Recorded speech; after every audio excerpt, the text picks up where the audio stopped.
চার দাগের প্রথম প্রশ্নটা বলেছে বার্ষিক 5% সরল সুদের হারে কত টাকার মাসিক সুদ 1 টাকা তা নির্ণয় করো। যেখানে মাসিক সুদ বলেছে অর্থাৎ এক মাসে, তাহলে এখানে আসলটা যদি আমরা পি ধরে নিই তাহলে পি ইন্টু 1/12 ইন্টু এখানে 5% মানে 5/100 ইকুয়াল টু 1 টাকা সুদ। তাহলে আমরা এখানে কি করতে পারি, পি ইন্টু 1/12 ইন্টু এখানে আমরা কাটলে হবে 1/20 ইকুয়াল টু 1 হবে। বা আমরা লিখতে পারি পি ইকুয়াল টু, দেখো এটা গুণ করলে কত হবে 240 কি উপরে গুণ হয়ে যাবে, তাহলে পি এর মান হচ্ছে 240, তাহলে আসলটা আমরা পাবো হচ্ছে 240 টাকা। 2 নম্বরটা বলেছে দুজনের একটি অংশীদারি ব্যবসায় মোট লাভ হয় 1500 টাকা। রাজীবের মূলধন 6000 টাকা এবং লাভ 900 টাকা হলে আফতাবের মূলধন কত। আমরা কি জানি মূলধনের অনুপাত এবং লভ্যাংশের অনুপাতটা সমান হয়। সেক্ষেত্রে আমরা যদি ধরে নিই আফতাবের মূলধনটা x টাকা, তাহলে আমরা লিখতে পারি হচ্ছে রাজীবের মূলধন ইস্টু আফতাবের মূলধন সমান ছিল রাজীবের লভ্যাংশ ইস্টু আফতাবের লভ্যাংশ। তাহলে রাজীবের মূলধন কত 6000 টাকা, আর এখানে x টাকা ধরলাম আফতাবের, তাহলে 6000 ইস্টু এক্স সমান চিহ্ন রাজীবের হচ্ছে লাভ হচ্ছে 900 টাকা ইস্টু আমরা 1500 থেকে 900কে বাদ দেবো, তাহলে 600 টাকা হবে, সেটা হচ্ছে কার আফতাবের লভ্যাংশ। তাহলে আমরা লিখব 6000/x ইকুয়াল টু 900 বাই এখানে বিয়োগ করলে হবে 600, তাহলে এই দুটো শূন্য আমাদের কেটে যাবে। তাহলে কি হবে এক্সের মানটা কি হবে, এক্সের মানটা হবে এখানে 6000-এর সঙ্গে নিচের 6টায় গুণ হয়ে যাবে এবং 9টা নিচে চলে আসবে। 3 দিয়ে কাটলে দেখো 2, এখানে হবে 3 দিয়ে এটা কাটলে হবে 2000 2 গুণ করলে হবে 4000, অর্থাৎ এক্সের মান হচ্ছে 4000। তাহলে এক্স এই 4000 টাকা কাটতে ধরেছি আমরা এক্সের মান আফতাবের, তাহলে আমরা উত্তরটা লিখব আফতাবের মূলধন হচ্ছে 4000 টাকা। 3 নম্বর প্রশ্নটাতে বলেছে k x square plus 2x plus 3k equals to 0, যেখানে কে নট ইকুয়ালস টু 0 সমীকরণের বীজদ্বয়ের সমষ্টি এবং গুণফল সমান হলে কে এর মান কত। দেখো এই সমীকরণটা আমরা এইভাবে লিখতে পারি কে এক্স স্কোয়ার মাইনাস ব্র্যাকেটের ভিতরে -2 into x plus 3k equals to 0। তাহলে এটা লিখলাম কারণ হচ্ছে আমরা যে সমীকরণটা গঠন করি সেটা হচ্ছে x square minus alpha beta into x plus alpha beta হয়, অর্থাৎ মাইনাসটা এখানে থাকে। তাহলে আমরা সেই অনুযায়ী এটাকে সাজালাম, যেহেতু এখানে প্লাস আছে তাহলে এটাকে মাইনাসটা বাইরে দিয়ে ভিতরে 2 এর মানটা হবে -2। এবার যেহেতু বলেছে সমষ্টি এবং গুণফল সমান, সেক্ষেত্রে কি বীজদ্বয়ের সমষ্টি কি আমরা জানি এখানে এক্সের সহগ বাই এক্স স্কোয়ারের সহগ, তাহলে এক্সের সহগ কত আছে -2, তাহলে এখানে লিখবো -2/k ইকুয়ালস টু দিব কি গুণফলটা, তাহলে ধ্রুবক পদ বাই এক্স স্কোয়ারের সহগ, তাহলে ধ্রুবক পদ হচ্ছে 3k বাই এক্স স্কোয়ারের সহগ হচ্ছে k, তাহলে লিখবো 3k/k। তাহলে এখানে দেখো নিচের কে কেটে যাবে বা এখান থেকে কে কেটে গেলে -2 ইকুয়ালস টু 3k হবে, তাহলে -2 ইকুয়ালস টু 3k বা k এর মান হচ্ছে -2/3।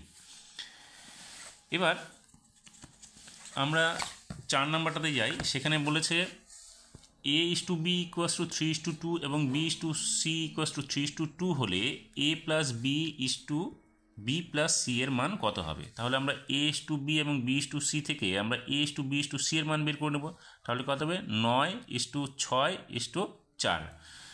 এবার আমরা এটাকে ধরে নিচ্ছি a এর মান হচ্ছে 9k, b এর মান 6k এবং c এর মান হচ্ছে 4k। তাহলে এই অনুযায়ী যদি আমরা মানটা বসাই এখানে a plus b plus c এর জায়গায়, তাহলে 9k plus 6k 6k plus 4k, তাহলে কত হবে 15k 10k, যেখানে কাটলে হবে 3:2। 5 নম্বরটাতে বলেছে ও কেন্দ্রীয় বৃত্তের AB ও CD জ্যা দুটির দৈর্ঘ্য সমান, কোণ AOB ইকুয়ালস টু 60 ডিগ্রি এবং CD ইকুয়ালস টু 6 সেমি হলে বৃত্তের ব্যাসার্ধের দৈর্ঘ্য নির্ণয় করো। তাহলে ছবিটা কীরকম হবে, CD একটা জে এবং AB একটা জে, যেখানে CD এবং ABর দৈর্ঘ্য সমান, তাহলে লিখব AB equals to CD equals to 6 semi. এবার আমরা এখানে কেন্দ্রের সঙ্গে AB OA এবং OBকে যুক্ত করলে আমরা একটা ত্রিভুজ পাবো AOB, যেখানে কোণ AOB হচ্ছে 60 ডিগ্রি। তাহলে আমরা লিখতে পারি ত্রিভুজ AOB এর ক্ষেত্রে কোণ AOB 60 ডিগ্রি এবং OA ইকুয়ালস টু OB একই বৃত্তের ব্যাসার্ধ, সেক্ষেত্রে আমরা কি কোণ A এবং কোণ Bটাকে সমান পাবো। তাহলে এখানে এটা 60 ডিগ্রি হলে বাকি দুটোর মান আমরা বের করতে পারবো।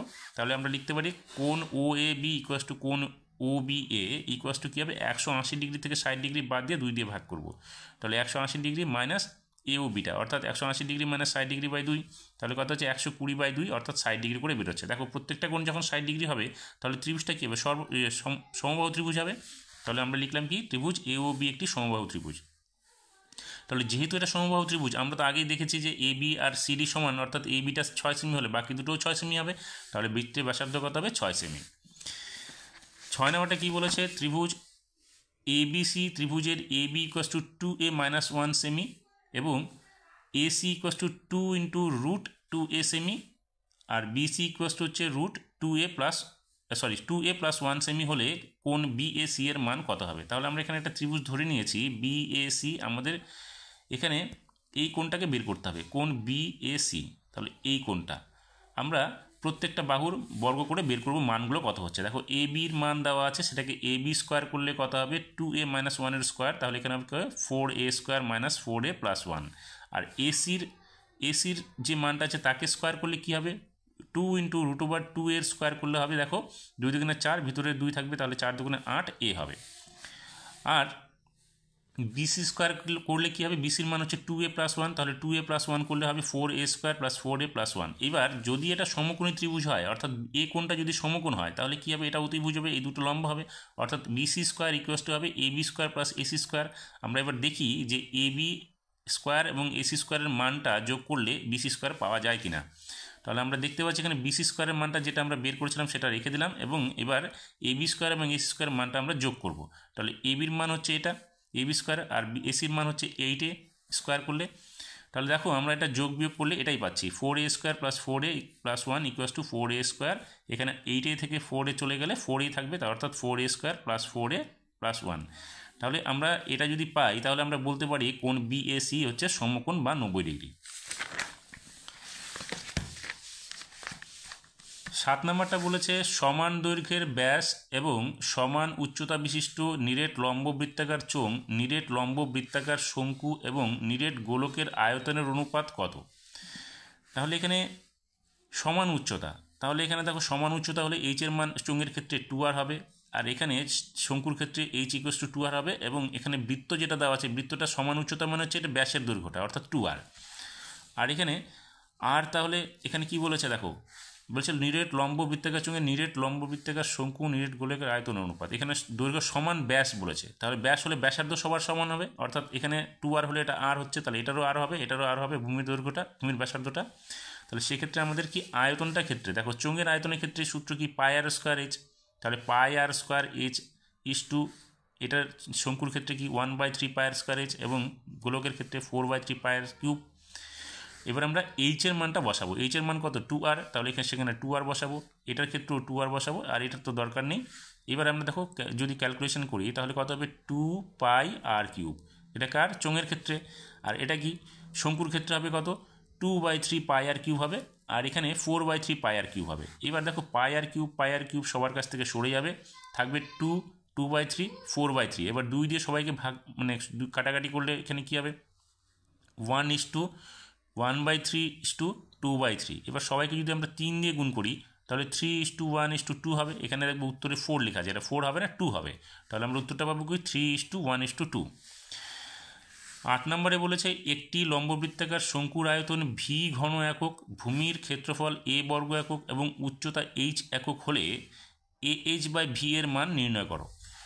দেখো এখানে কি লম্ববৃত্তাকার শঙ্কুর আয়তন ভি, তাহলে আয়তনের সূত্র কি 1/3 পাই আর স্কোয়ার এইচ, তাহলে আমরা ভি ইকুয়াল টু লিখতে পারি 1/3 পাই আর স্কোয়ার এইচ, এবং এর মান কী হবে ভূমির ক্ষেত্রফল পাই আর স্কোয়ার। তাহলে আমরা এই মানটা আমরা বের করবো এখন ah/v, তাহলে ah/v কী হবে, এর মানটা আমরা লিখে দিলাম এখানে, এ মান হচ্ছে পাই আর স্কোয়ার ইন্টু এইচ তো উচ্চতা, তাহলে এইচটা যেটা দেওয়া আছে সেটাই থাকলো, আর ভি এর মান কত আছে 1/3 পাই আর স্কোয়ার এইচ থেকে গেল। দেখো এখানে পাই আর স্কোয়ার এইচ কেটে যাবে, অর্থাৎ এখানে কি থাকবে 1/1/1/3, তার মানে আলটিমেটলি কী আসবে আমাদের 1 × 3/1 অর্থাৎ 3 হবে উত্তরটা।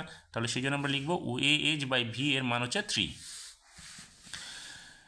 9 নম্বরটা বলেছে sin 6 alpha plus cos 6 alpha plus 3 sin square alpha into cos square alpha এর মান নির্ণয় করো। তাহলে আমরা এটা কি করলাম sin 6 আলফাটাকে আমরা sin স্কোয়ার আলফা তাকে কিউব করলাম, প্লাস cos 6 আলফাটাকে cos স্কোয়ার আলফা কিউব করলাম, plus 3 sin square alpha into cos square alpha into 1 করে দিলাম।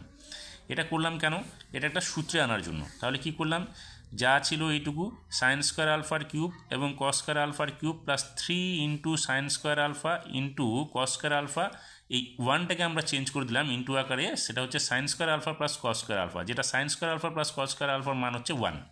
তাহলে দেখো এখানে একটা সূত্র পড়ে যাবে, সেটা কি A cube plus B cube plus 3 into A B into A plus B, যার মান হচ্ছে কি A plus B whole cube. তাহলে A plus B whole cube হলে এখানে কি হবে sine square alpha plus cos square alpha আর তার কিউব, তাহলে সাইন স্কোয়ার থিটা বা sine square theta plus cos square থিটার মান 1, সেক্ষেত্রে আমরা sine square alpha plus cos square আলফার মানটা 1 লিখবো, তাহলে 1-এর কিউব করলে 1 হবে, অর্থাৎ এটার উত্তর হবে আমাদের 1।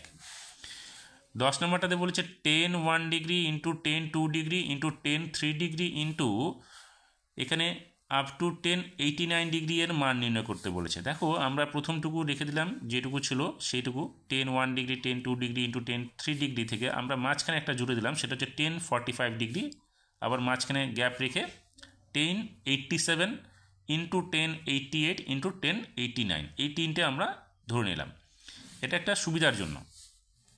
তাহলে প্রথমটুকু ঠিকই রাখলাম, 10 45টাকেও ঠিকই রাখলাম। এদিকে দেখো আমরা 10 87কে পুরো করে ভাঙালে 10 90 ডিগ্রি মাইনাস 3 করলাম ইন্টু 10 90 ডিগ্রি মাইনাস 2 করলাম 88-এর জন্য, এবং 10 90 ডিগ্রি মাইনাস 1 করলাম 10 89-এর জন্য। তাহলে দেখো এখানে চেঞ্জ হবে, 10 90 ডিগ্রি মাইনাস 3 মানে হচ্ছে কট 3, এবং 10 90 ডিগ্রি মাইনাস 2 মানে হচ্ছে কট 2, 10 90 ডিগ্রি 90 ডিগ্রি মাইনাস 1 মানে হচ্ছে কট 1। এবার দেখো 10 1 ডিগ্রি ইন্টু কট 1 ডিগ্রি গুণ করলে কত হবে 1 হবে, 10 2 ডিগ্রি ইন্টু কট 2 ডিগ্রি তাহলে 1 হবে, অর্থাৎ 10 3 ডিগ্রি ইন্টু 10 3 ডিগ্রি কট 3 ডিগ্রি গুণ করলে কত হবে 1 হবে, আর 10 45-এর মান আমরা 1 জানি। এবার মাঝে যেগুলো আছে সেগুলো তোমরা এইভাবে ক্যালকুলেট করে দেখবে, সবগুলোর ক্ষেত্রেই 1 আসবে। তাহলে আমরা দেখব এটা গুণ করলে উত্তরটা হবে 1। 11 নম্বর যে প্রশ্নটা আছে সেখানে বলেছে একটি পরিসংখ্যা বিভাজনের গড় 8.1, summation of f i x I এর মান হচ্ছে 132 প্লাস 5k এবং সামেশন অফ এফ আই এর মান 20 হলে কে এর মান নির্ণয় করো। তাহলে এখানে যেহেতু বলা আছে গড় মানটা 8.1, তাহলে লিখতে পারি summation of f i x i by summation of f i equals to 8.1। এবার আমরা মানটা বসিয়ে দেবো 132 plus 5k by 20 equals to 8.1, বা 132 প্লাস 5k ইকুয়াস টু কী হবে 20-এর সঙ্গে এটা গুণ হলে 162.0। এবার এই 32টাকে আমরা ডান দিকে নিয়ে চলে আসবো, তাহলে 5k ইকুয়াস টু 162 মাইনাস 132, তাহলে 5k এর মান কী হবে মাইনাস করলে 30 আসবে, বা k এর মান হবে 6।